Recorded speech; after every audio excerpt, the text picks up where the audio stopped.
menyusuri kota-kota dan tempat bersejarah dari satu lokasi ke lokasi lain memakan waktu yang cukup panjang.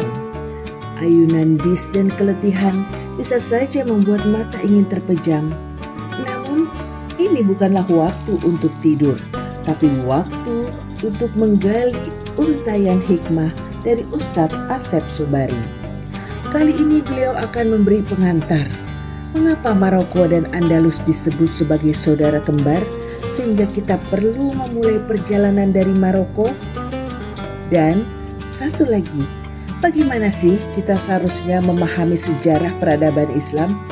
Dan ternyata sejarah peradaban Islam itu menyimpan keunikan tersendiri.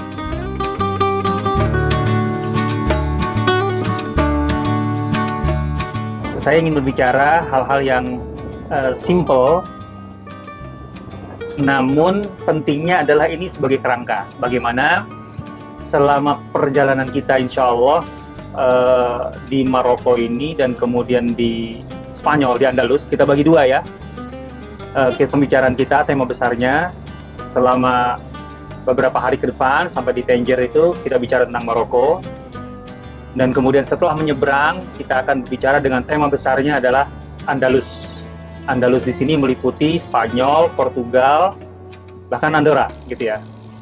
Nah, akan tetapi perlu diketahui sejarah Maroko dengan Andalus itu sebenarnya ibarat dua anak kembar, gitu ya. Jadi sejarahnya itu betul-betul beririsan sangat kuat, bahkan bukan beririsan, apa istilahnya ya? Kalau dalam bahasa Arabnya ada sih istilahnya tadakhul gitu istilahnya. Jadi betul-betul sejarahnya itu bisa dikatakan Andalus sebagian besarnya adalah Maroko, Maroko juga sebagian besarnya adalah Andalus gitu, atau porsi besar gitu ya. Nah, dari situ mau tidak mau ketika kita berbicara tentang Maroko gitu ya, akan juga mengangkat atau menyebut entah itu sosok tokoh ataupun peristiwa gitu ya yang ada kaitannya dengan Andalus gitu ya. Yang paling jelas, yang paling nyata, contohnya kalau kita sudah bicara Murabitun, Muwahhidun yang basisnya ada di sini di Maroko gitu ya. Basis utamanya nanti kita akan kunjungi nanti siang sampai malam ya, berarti kita insya Allah sampai kurang lebih itu di Marrakesh ya. Itu ibu kotanya Murabitun dan Muwahhidun gitu ya. Sementara mereka ini secara total lebih kurang hampir 300 tahun mereka juga berada di Andalus gitu ya. Artinya kekuasaan mereka atau teritorinya itu sampai ke Andalus gitu ya. Bahkan mereka bisa dikatakan menyelamatkan Andalus dari keruntuhan lebih awal. Jadi 300 tahun itu lama sekali gitu ya. Kalau perbandingannya adalah Indonesia itu belum 100 tahun merdeka gitu ya. Artinya lebih dari 3 kali lipat usia Indonesia sebenarnya. Jadi lama sekali Murabitun dan Muwahhidun, dua dinasti ini gitu ya, berperan besar di Andalus. Jadi mau tidak mau kalau kita bicara tentang Murabitun dan Muwahhidun akan menyebut Andalus gitu ya. Nah, bahkan di awal sekalipun sebelum itu di Fes contohnya di masa Daulah Idrisiyah gitu ya atau Adarisah, kota Fes itu terdiri dari dua blok penting gitu ya. Jadi yang pertama itu adalah Odwah Andalusin, yang kedua Odwah Qarawiyyin gitu ya. Jadi ada dua bukit di Fes, nanti kita insya Allah di hari ke-3 gitu setelah ini gitu ya. Itu kita akan mendapati Fes itu terbagi atas dua Fes tua ya, kota Fes yang pertama bukan tua, semuanya tua sebenarnya di Fes itu. Satu bukit itu disebut dengan Odwah Andalusiyin, di mana penduduk aslinya atau katakanlah ketika ditata pertama kali yang dominan di sana itu adalah orang-orang Andalus. Ini sekali lagi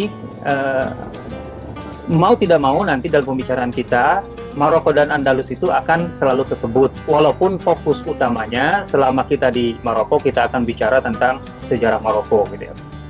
Dan kemudian setelah nyebrang, insya Allah baru kita akan fokus betul ke Andalus.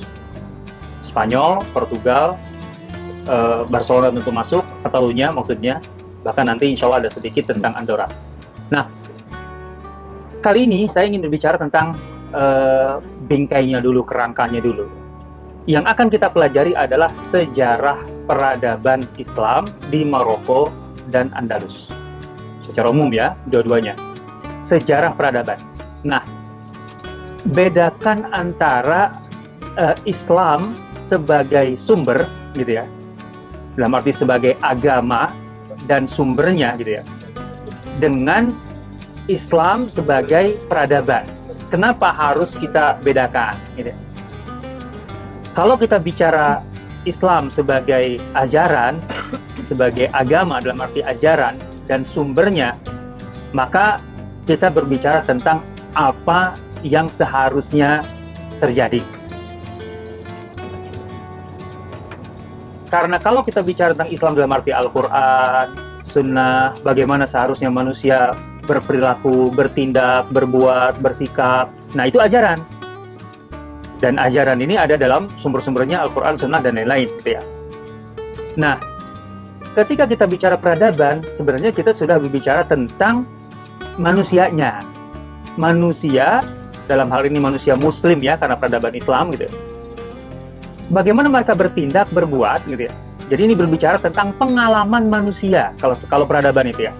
Pengalaman manusia dalam interaksi mereka, baik itu dengan warisan masa lalu ataupun dengan apa yang sedang berjalan, apa yang sedang dialami berdasarkan keyakinannya, yaitu Islam.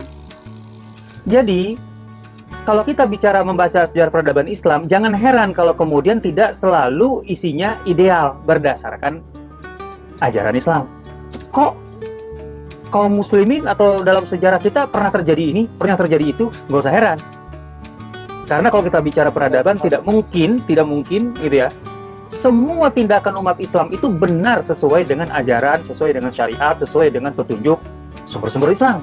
Nah, bahkan dalam hal ini, gitu ya, kalau kita bicara tentang peradaban, sejarah peradaban Islam, di zaman Rasulullah SAW saja, gitu ya, di zaman Rasulullah, ketika Rasulullah SAW hidup, ada saja kekurangan-kekurangan, bahkan penyimpangan manusianya, ada. Sederhananya, di zaman Rasulullah SAW ada orang yang mencuri. Makanya kenapa ada praktek atau ada penerapan hukum potong tangan, kan itu. Di zaman Rasulullah SAW ada yang berzina, makanya ada pelaksanaan hukum rajam, gitu ya. Jadi kalau kita bicara tentang peradaban adalah pengalaman manusia. Nah, jadi bedakan dengan kebenaran Islam dengan ajaran Islam, gitu ya. Yang dalam hal ini yang seharusnya terjadi, gitu. Jadi bedakan antara yang seharusnya terjadi dengan kejadian yang merupakan tindakan, perbuatan, pengalaman manusia ya berdasarkan keyakinannya.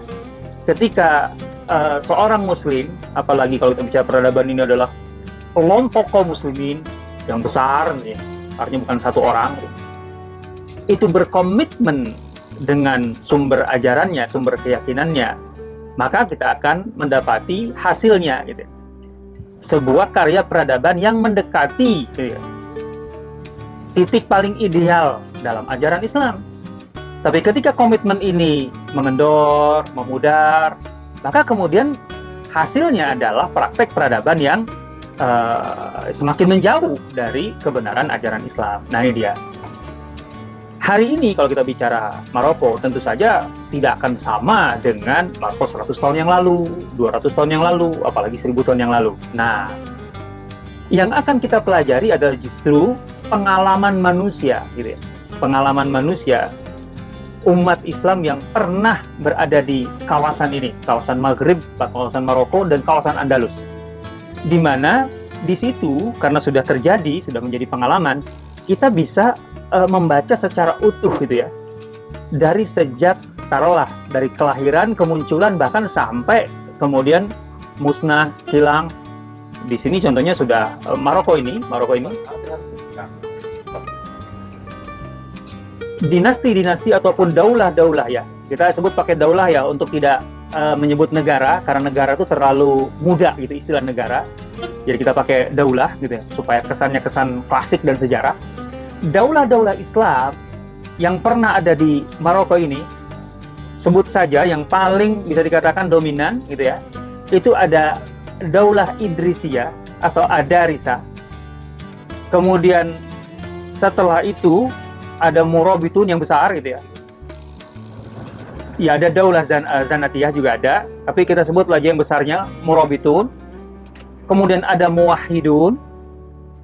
Kemudian ada Daulah Bani Marin. Kemudian ada Daulah Wattasiyah. Kemudian ada Daulah Sa'din atau Sa'diyin. Kemudian yang terakhir, tepatnya 400 tahun terakhir gitu, sampai hari ini adalah Daulah Alawiyah atau Alawiyin. Jadi dalam 400 tahun terakhir sampai tahun 1050 atau mulai tahun 1050 lebih kurang, sampai hari ini itu satu dinasti ya, satu daulah, yaitu Alawiyin. Jadi dalam 1000 tahun sebelumnya itu ada sekitar 5 tadi yang saya sebut ya, ada 5 daulah besar atau 6 daulah gitu ya. Nah, ada 6 daulah yang kita bisa baca dari sejak kemunculan sampai hilangnya gitu kan. Ini kan episode yang lengkap sebenarnya. Dan itulah episode peradaban gitu.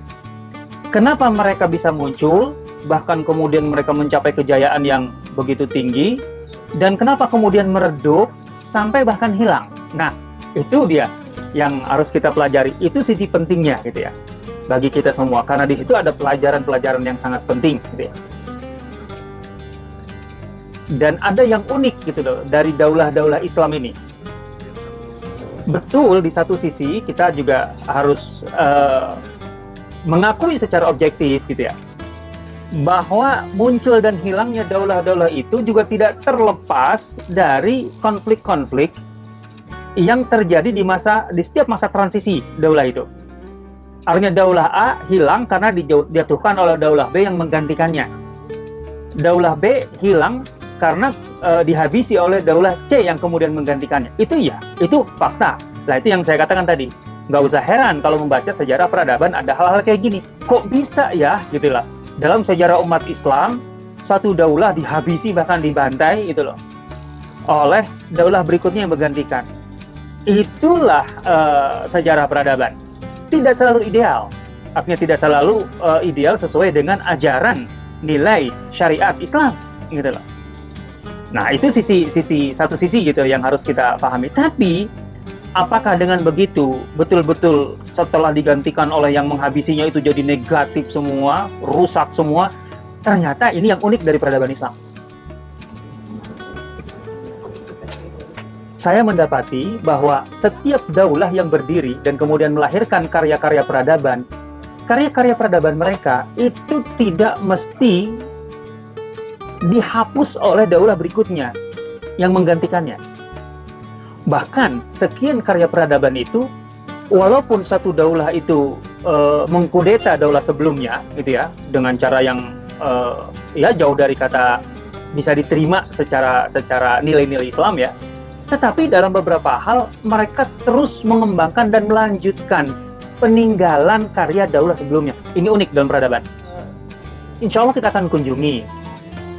Contohnya Masjid Qarawiyyin dan Kota Tua Fes.